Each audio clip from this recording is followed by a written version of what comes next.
오늘 토요 아침 묵상 기도회에 참여하신 여러분을 주님으로 환영합니다. 오늘 말씀을 통해서 또 한 주간 살아갈 수 있는 말씀의 능력을 마음에 부여받는 귀한 시간 되기를 주님의 이름으로 축복드립니다.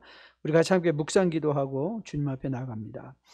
또 약속하신 이는 미쁘시니 우리가 믿는 도리에 소망을 움직이지 말며 굳게 잡고 서로 돌아보아 사랑과 선행을 격려하며 모이기를 패하는 어떤 사람들의 습관과 같이 하지 말고 오직 권하여 그날이 가까움을 볼수록 더욱 그리하자. 아멘. 사랑과 은혜가 충만하신 주님, 우리는 이 코로나 바이러스 때문에 이 구별되고 괴리된 삶을 살고 있습니다. 하지만 말씀은 모이기를 패하지 말고 게을리하지 말라 하였습니다. 비록 우리가 몸으로는 함께하지 못하지만 오늘도 온라인 예배를 통해서 이 토요일 아침 말씀을 묵상하고 찬양하고 함께 기도하는 시간으로 보내려고 합니다. 하나님, 오늘도 이 자리를 축복하여 주시고 우리가 함께 모인 주의 백성마다 일일이 하감하시고 필요한 은혜가 넘치게 채워지는 귀한 복된 시간 되게 주님 함께하여 주시옵소서. 이 모든 말씀 우리 주 예수 이름 받들어 감사하며 간절히 기도했습니다. 아멘. 우리 찬송가 432장 큰 물결이 설레는 어둠 바다 함께 찬양 올려드리도록 하겠습니다.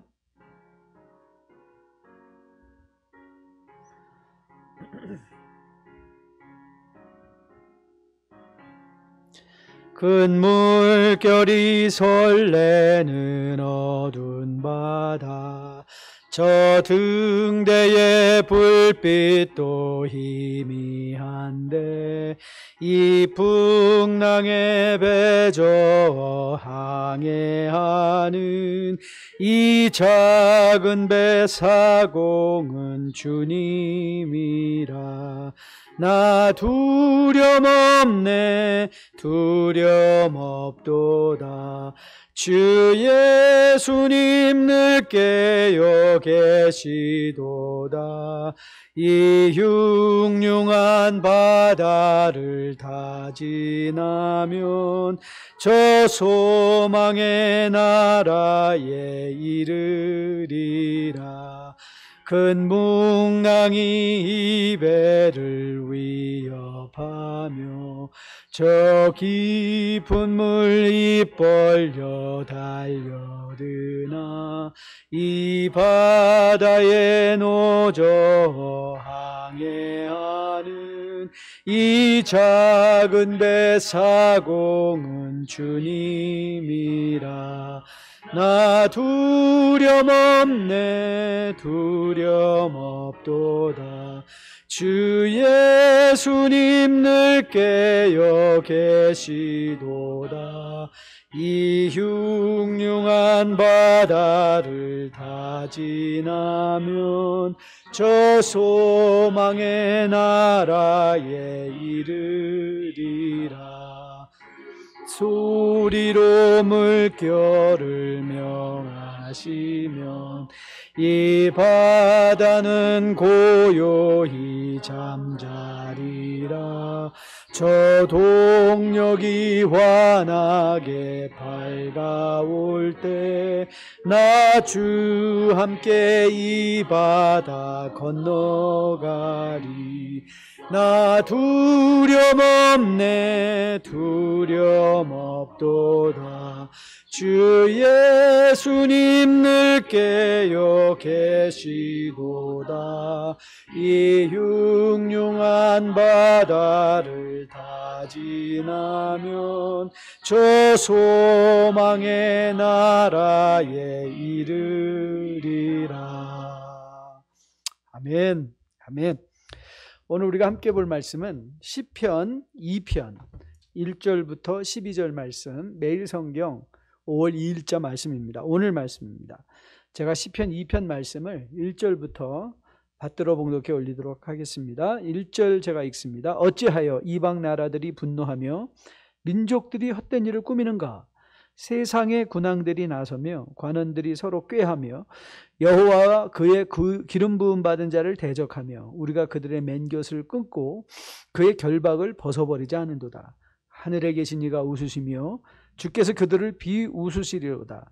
그때의 분을 바라며 진노하사 그들을 놀라게 하여 이르시기를 내가 나의 왕을 내 거룩한 산 시온에 세웠다 하시리로다. 내가 여호와의 명령을 전하노라. 여호와께서 내게 이르시되 너는 내 아들이라. 오늘 내가 너를 낳았도다. 내게 구하라. 내가 이방 나라를 내 유업으로 주리니 내 소유가 땅끝까지 이르리로다. 내가 철장으로 그들을 깨뜨리며 질그릇같이 부수리라 하시도다. 그런즉 군왕들아 너희는 지혜를 얻으며 세상의 재판관들아 너희는 교훈을 받을지어다. 여호와를 경외함으로 섬기고 떨며 즐거워할지어다. 그의 아들에게 입맞추라. 그렇지 아니하면 진노하심으로 너희가 길에서 망하리니 그의 진노가 급하심이라. 여호와께 피하는 모든 사람은 다 복이 있도다. 아멘. 아멘. 저희 어머니가 생전에 저에게 늘 주신 교훈의 말씀이 있습니다. 그 교훈의 말씀은 누울 자리를 보고 다리를 뻗어라 라는 말씀이셨어요. 또 늘 이렇게도 말씀하셨죠. 뱁새가 황새 쫓아가다가 가랑이가 찢어진다. 이런 말도 해주셨습니다. 즉 다시 말하면 내가 누군가 우리의 처지가 무엇인가를 알고 그 자리에서 내가 처할 처신이 무언가를 생각하라는 것이겠죠. 즉 다시 말하면 한 사람이 성숙하다는 것은 내가 처한 바 상황을 알고 그 상황에서 합당하게 내 주위의 사람들과 사물들과 관계할 줄 아는 것, 그게 인간의 성숙이라 할 수 있겠습니다. 이렇게 보면 성도의 성숙 또한 무엇인가 하면 하나님, 우리를 지으신 이 피조물로 된 우리가 창조주된 하나님과 어떻게 관계하는가, 그리고 우리가 이웃에 있는 이웃들과 어떻게 관계할 수 있는가, 이런 관계의 모양을 바로 알아가는 것, 바로 이것이 신앙적 성숙이라 할 수 있고, 우리가 합당한 삶을 산다는 것은 내가 관계하고 있는 대상과 합당한 모양으로 관계하는 것, 합당한 모양으로 관계하는 것, 즉 놀자리를 보고 다리를 뻗을 줄 아는 신앙의 성숙을 소유하는 것, 그게 믿음의 성장이라고 할 수 있겠습니다. 어제 우리가 시편 1편과 1편을 묵상하면서 이 1편과 2편은 시편을 성경 전체를 우리의 삶을 열어가는 열쇠다라고 말씀을 드렸어요. 그래서 어제는 시편 1편을 보면서 복의 열쇠라는 제목으로 시편 1편을 보았는데요. 자, 시편 1편이 하나님과의 합당한 관계 속에서 어떻게 성도가 자신을 잘 통제함으로 이 세상에 복된 삶을 살 것인가를 교훈하고 있다면, 오늘 시편 2편은 인간의 왕들과 하나님과의 관계, 그리고 우리가 그 하나님과의 관계 속에서 어떻게 살아가야 되는가, 성도와 또 하나님의 나라, 하나님, 그리고 또 세상 나라들과의 관계를 교훈하고 있는 것을 보게 됩니다. 가장 먼저 우리가 세상과 맺는 관계 속에서 오늘 시편은 우리에게 세상을 바로 알라 이렇게 교훈하고 있는 걸 보게 됩니다. 자, 1절부터 3절 말씀인데요. 자, 1절부터 3절을 다시 보겠습니다. 어찌하여 이방 나라들이 분노하며 민족들이 헛된 일을 꾸미는가. 세상의 군왕들이 나서며 관원들이 서로 꾀하여 여호와와 그의 기름 부음 받은 자를 대적하며 우리가 그의 맨 것을 끊고 그의 결박을 벗어버리자 하는도다. 자, 오늘 여기서 세상 나라의 모습을 특징짓는 세 가지 단어가 등장해요. 그건 뭐냐면 헛되다는 말이고요, 분노한다는 말이고, 그리고 대적한다는 말입니다. 사실 이 분노와 헛됨과 대적함, 이것이 세상 권력의 특징인 것을 보게 되죠. 여러분, 세상 권력의 끝에는 항상 분노가 있습니다. 그리고 행한 모든 일들이 헛된 것을 보게 됩니다. 결국 기름 부음 받은 자, 곧 하나님을 대적하는 것이 세상인 것을 보게 됩니다. 여러분, 정치를 보십시오. 이 정치 세계에 얼마나 서로를 향한 헐뜯는 험담과 분노가 깔려 있는지 말입니다. 최근 묵상한 마가복음을 우리가 보아도 이런 사실을 확인받을 수 있습니다. 예수님께서 십자가를 지시기 위하여 예루살렘을 향하여 가시고 계시는 그 주님의 뒤에서 세상에 누가 가장 뛰어난 자가 될 것이냐, 누가 주님의 우편에 앉을 것이냐, 좌편에 앉을 것이냐, 이 하나님의 나라를 세상 권력적으로 생각하며 다투던 제자들을 여러분들은 기억하실 것입니다. 마가복음 10장 41절은 그 장면을 이렇게 기록했어요. 10제자가 듣고 야고보와 요한에 대하여 화를 내거늘. 여러분 기억하시죠? 야고보와 요한이 하나님 예수님께 요청했던 게 뭐죠? 네, 하나는 좌편에 하나는 우편에. 그러니까 즉 다시 자기들이 올 하나님의 나라의 최고 권력을 갖겠다. 그렇게 말했을 때 그 권력을 도모하던 제자들 사이에서 일어난 일이 뭐였습니까? 네, 분노였습니다. 화냄이었습니다. 자, 오늘 시인이 우리에게 뭘 얘기하고 있는가요? 예, 맞습니다. 세상 권력을 추구하는 자들의 마음속에 깔려있는 분노와 그리고 그 하는 모든 행사들이 궁극적으로 하나님을 대적하는 대적함과 더불어 그 일들이 얼마나 헛된 것인가를 우리에게 교훈해 주고 있다고 저는 확실하게 믿습니다. 저는 여러분들이 오늘 이 시인이 우리에게 교훈하는 바, 이 세상 권력에, 이 세상에 대한 합당한 이해를 통하여 그러면 나는 이 세상과 분노하는 세상, 대적하는 세상, 헛된 세상에 대해서 나는 어떻게 살 것인가, 내가 뻗어야 될 자리는 어디인가를 바로 알고 이 세상 속에서 저는 여러분이 성도의 성도됨을 잘 유지하며 주님과 함께 동행하며 살아낼 수 있는 여러분과 저 되기를 주님의 이름으로 축복드립니다. 자, 그러면 이런 세상에서 성도가 추구할 삶의 내용이 무엇일까? 그건 11절과 12절 말씀에서 우리가 교훈받을 수 있습니다. 자, 11절 말씀은 이렇게 기록되어 있죠. 여호와를 경외함으로 섬기고 떨며 즐거워할지어다. 그의 아들에게 입맞추라. 그렇지 아니하면 진노하심으로 너희가 길에서 망하리니 그의 진노가 급하심이라. 여호와께 피하는 모든 사람은 다 복이 있다. 자, 오늘 여기서 우리가 세상이 추구하는 세상의 모습을 분노함과 대적함과 헛됨으로 보았다면, 자, 성도가 이 땅에서 추구해야 될 삶의 진정한 목표가 무엇인가를 오늘 설명해 주고 있죠. 자, 11절과 12절에서 등장한 몇 가지 단어들을 우리가 기억해야 되는데요. 그건 하나님을 경외한다, 하나님을 섬긴다, 하나님 앞에 떨며 즐거워한다, 그리고 아들에게 입맞춘다. 이 말이에요. 아들에게 입맞춘다. 자, 하나님을 경외한다, 섬긴다, 떨며 기뻐한다, 아들에게 입맞춘다. 자, 이 네 가지 표현을요, 한 단어로 요약할 수 있습니다. 그 한 단어가 무언가 하면 예배입니다. 예배하는 삶을 사는 거예요. 여러분, 분노와 대적함과 헛된 것으로 가득 찬 이 세상 가운데 성도가 살아내야 될 삶의 모양은 예배하는 삶입니다. 여러분, 로마서 12장에 바울의 권면 기억하시죠? 바울이 이렇게 권면했습니다. 그러므로 형제들아, 내가 하나님의 모든 자비하심으로 너희를 권하노니 너의 몸을 하나님이 기뻐하시는 거룩한 산 제물로 드리라. 이는 너희가 드릴 영적 예배니라. 너희는 이 세대를 본받지 말고 오직 마음을 새롭게 함으로 변화를 받아 하나님의 선하시고 기뻐하시고 온전하신 뜻이 무엇인지 분별하도록 하라. 여러분, 성도가 부르심을 받고 있는 이 땅의 삶은 영적 예배의 삶입니다. 그럼 여러분, 아니 우리가 어떻게 매일 교회 가서 예배 드립니까? 사실 저는 그것이 우리가 예배에 대한 가장 심각한 오해 중에 하나라고 생각해요. 우리는 예배를 이렇게 교회당에 와서 드리는 것으로 제한하고 국한해서 생각하는 경향이 있다는 것이죠. 그래서 예배를 드리는 곳은 교회다, 이 말을 이렇게 생각할 때가 얼마나 많이인지 모릅니다. 근데 여러분, 예배란 게 무엇인가 하면, 예배는 worship이라는 영어 단어는요, worship. 그러니까 우리가 하나님을 예배한다라는 것은요, 하나님의 worth, 가치, 하나님의 하나님됨을 인정한다. 하나님을 하나님으로 인정하는 것, 그것이 예배인 것입니다.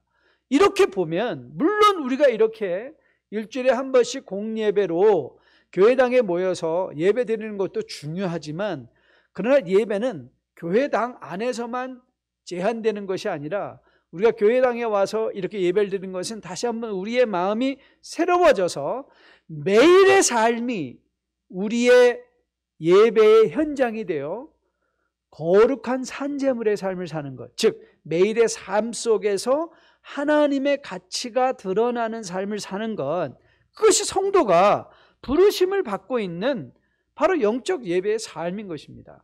그리고 우리는 매일의 삶의 현장 속에서 이 하나님을 예배하는 삶, 하나님을 경외하며 하나님을 섬기며 떨며 기뻐하며 그 아들에게 입맞추는 삶, 이런 예배의 삶을 살아낼 때야 비로소 우리는 성도가 세상의 분냄과 세상의 대적함과 세상의 헛된 것에 휩쓸리지 아니하고 십자가 표대를 향하여 온전하게 살아낼 수 있는 주의 백성으로 세워질 것으로 믿습니다. 자, 그러면 우리가 오늘 마지막으로 던질 질문은 이것인 것입니다. 어떻게 우리는 매일의 삶을 하나님을 경외하며 하나님을 섬기며 떨며 기뻐하며 아울러 아들에게 입맞추는 삶을 살 수 있을까? 저는 오늘 본문이 우리에게 세 가지를 교훈하고 있다고 저는 믿습니다. 가장 먼저는요, 하나님을 바로 아는 것입니다. Knowing God. 우리 7절 말씀을 보니까 7절에 이렇게 말씀하셨죠.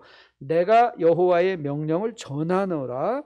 여호와께서 내게 이르시되 너는 내 아들이라 오늘 내가 너를 낳았다. 자, 이 말씀에 가장 중요한 표현 중에, 물론 오실 예수 그리스도를 가리키는 표현이 중요하지만 오늘 우리가 구체적인 삶의 적용점으로 보아야 될 내용 중에 한 가지는 뭐냐면 내가 여호와의 명령을 전한다는 말이에요.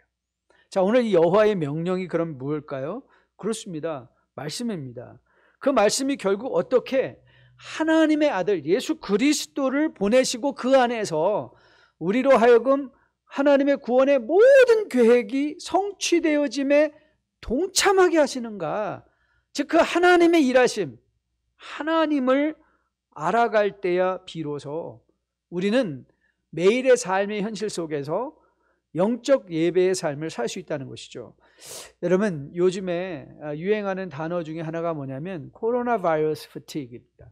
코로나 바이러스가 우리를 피곤하게 하는 거죠. 피로하게 합니다. 친구 목사님이 그런 고백을 하셨어요. 하도 코로나 바이러스 생각을 하다 보고 그걸 자꾸 얘기하다 보니까 말할 거리가 떨어진대요. 그렇지 않습니까? 여러분, 코로나 바이러스 맨날 우리가 그 뉴스를 보면서 이제 말할 거리가 떨어져 가죠. 저는 그런 현상을 보면서 마음에 다시 한번 확인받았어요. 과연 이 강단에서 해야 될 것이 뭔가, 어떻게 잘 살고 어떻게 건강하고 어떻게 코로나 바이러스를 이겨내는 게 아니라 우리가 정말 해야 되는 일들, 강단에서 정말 흘러나야 되는 것은 복음이고 하나님의 말씀인 것을 믿습니다. 왜냐하면 우리가 코로나 바이러스를 아는 것도 중요하지만 그보다 더 중요한 게 있습니다. 하나님을 아는 것입니다. 세상을 아는 것보다 더 중요한 게 뭐냐면 하나님을 아는 것이에요. 우리가 하나님을 알 때야 비로소 나를 알게 되고, 하나님을 알 때야 비로소 내가 이 땅에 왜 있는가, 세상이 어떻게 분노하는가, 세상이 어떻게 헛된 곳인가, 세상이 어떻게 하나님을 대적하는 곳인가를 바로 볼 수 있게 되고, 근신하고 깨어 두려워 떨며 하나님을 예배할 수 있는 삶을 온전하게 살아낼 수 있다는 사실이죠. 이사야 40장에서 이사야는 이렇게 권면했습니다. 말하는 자의 소리여 이르되 외치라. 대답하되 내가 무엇이라 외치리까? 이르되 모든 육체는 풀이요 그의 모든 아름다움은 들의 꽃과 같으니 풀은 마르고 꽃이 시듬은 여호와의 기운이 그 위에 붐이라. 이 백성은 실로 풀이로다. 풀은 마르고 꽃은 시드나 우리의 하나님의 말씀은 영원히 서리라. 여러분, 우리가 진정 알아야 될 것, 바로 우리에게 명령해 주시며 말씀해 주시는 그 하나님의 말씀입니다.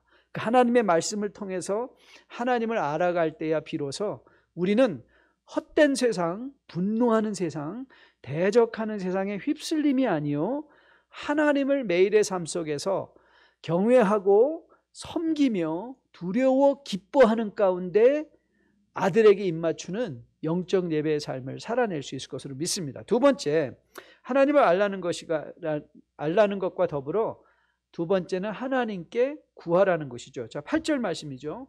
8절의 시인은 이렇게 우리를 권면합니다. 내게 구하라. 내가 이방 나라를 내 유업으로 주리니 내 소유가 땅끝까지 이르리로다. 여러분, 우리가 진정 소유해야 하는 것은 세상이 아닙니다.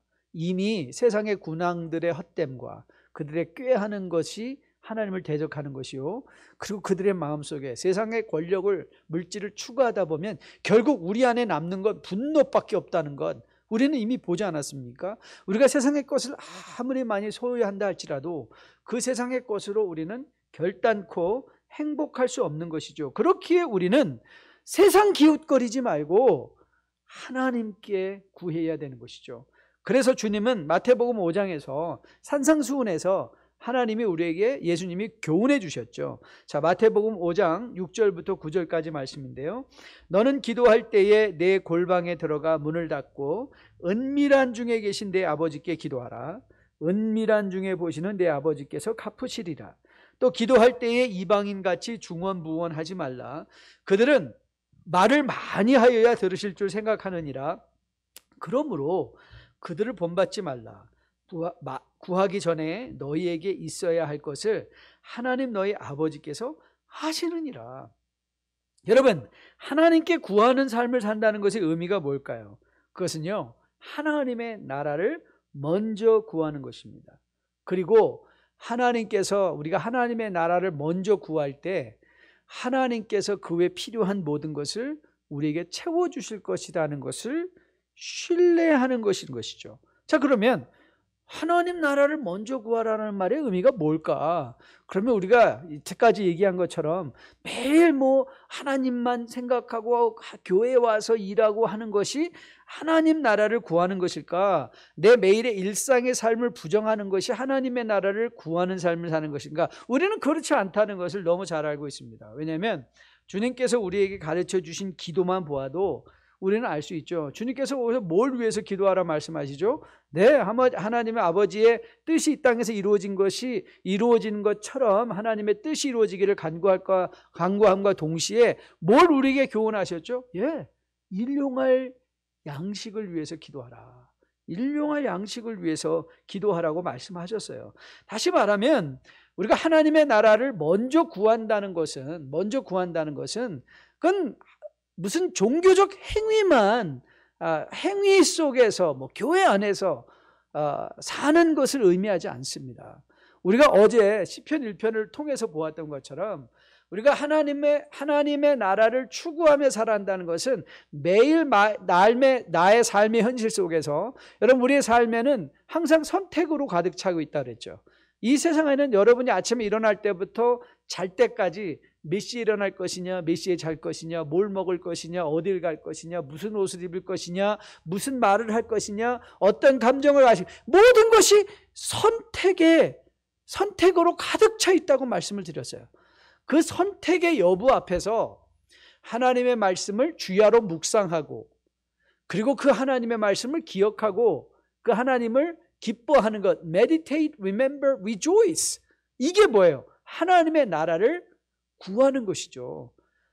매일의 삶의 현실 속에서 하나님의 말씀을 기억함으로, 그 말씀을 묵상함으로, 그 말씀을 기뻐함으로, 그 말씀이 우리를 인도해 가는 바 하나님의 나라에 하나님이 기뻐 받으실 만한 매일의 언어의 선택, 행동의 선택을 하라는 것, 그것이 하나님께 구하는 것인 것을 우리는 말씀을 통해서 확인받습니다. 저는 여러분과 저가 하나님께 귀한 영적 예배의 삶을 드리기 위해서 하나님을 알 뿐만 아니라 하나님께 구하는 매일의 삶의 현실 속에서 여러분에게 주어진 선택 가운데, 하나님, 내가 어떤 일을, 내가 어떤 말을, 내가 어떻게 행동해야 될까요? 성령에 의지하여 말씀을 묵상하고 기억하고 그 말씀을 기뻐하는 가운데 하나님께 구하는 삶으로 살아내므로 여러분의 매일의 삶이 영적 예배의 삶이 되기를 주님의 이름으로 축복드립니다. 마지막 세 번째는요, 자, 하나님을 알라, 하나님께 구하라, 그리고 마지막은요, 하나님께 피하라 라는 말씀입니다. 하나님께 피하라. 자, 12절 말씀이죠. 그의 아들에게 입맞추라. 그렇지 아니하면 진노하심으로 너희가 길에서 망하리니 그의 진노가 급하심이라 여호와께 피하는 모든 사람은 복이 있다. 자, 오늘 이 본문이 왜 중요하냐면요, 12절이 왜 중요한가 하면, 자 보세요, 그의 아들에게 입맞추는 것이 무엇과 연결되는가를 보시면, 자, 그의 아들에게 입맞추라, 그렇지 않으면 진노하심으로 너희가 길에서 망한다라는 말을 보세요. 길에서 망하는 게 반대말이 뭐죠? 네, 복이 있는 거예요. 복이 있다는 게, 그게 이제 서로가 병행하면서 대조적 병행을 이루고 있죠. 망하는 것과 복 받는 것. 그런데 그 앞에 나와 있는 게 뭐였죠? 아들에게 입맞추는 것. 아들에게 입맞추는 것이 뭐예요? 여호와께 피하는 것이라는 거예요. 즉 어떻게 우리가 하나님께 피할까요? 그건 아들에게 입맞추는 것입니다. 그런데 아들에게 입맞춘다는 말이 의미가 뭘까요? 아들에게 입맞춘다? 저는 이 말을 이렇게 적용할 만한 말씀으로 생각해 봤어요. 아들에게 입맞춘다는 것은요, 매일 나의 삶이 예수 그리스도로 그리스도와 함께 하는 것이다. 그러니까 즉 임재의식이에요. 아들께 입맞추는 거는 하나님 임재의식이에요. 여러분 상상해 보세요. 여러분이 가끔 말씀드리잖아요. 목사만 있어도 성도들의 행동이 변한다고요. 그렇죠? 목사만 있어도 성도들의 행동이 변합니다. 식당에 가다 보면 식당에서 어떻게 술을 한 잔 마시고 있던 분이 혹 있다면 본인의 담임 목사가 들어오면 어떻게 해요? 그 술잔을 가리는 거죠. 왜 그렇죠? 한 사람의 그 임재가, 한 사람의 그 존재감이 영향력을 미치게 되는 것이죠. 자, 우리가 매일의 삶 속에서 아들에게 입맞춘다 생각해 보세요. 그러니까 아들의 임재가 나에게 항상 있다고 생각해 보세요. 여러분, 하나님이 우리와 함께 있다고 생각하면 내가 하는 행동과 선택과 말이 달라지지 않겠습니까? 바로 그 말을 하고 있는 거예요. 하나님께 피하는 것은 무슨 뜻이냐? 하나님의 임재의식 속에 살아가라는 거예요. 하나님의 임재의식 속에 살아가기 위해서 또 우리에게 다시 결론적으로 필요한 게 뭘까요? 네, 하나님의 말씀이죠. 우리가 하나님의 말씀을 왜 계속 채워 넣어야 되나요? 요한복음에서 15장에서 이렇게 설명을 합니다. 들어보실래요? 요한복음 15장 26절부터 27절인데요.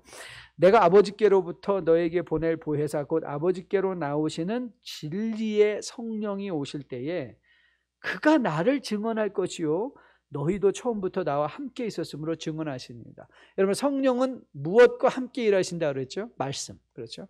그래서 성령이 말씀을 통해서 하는 일이 뭐죠?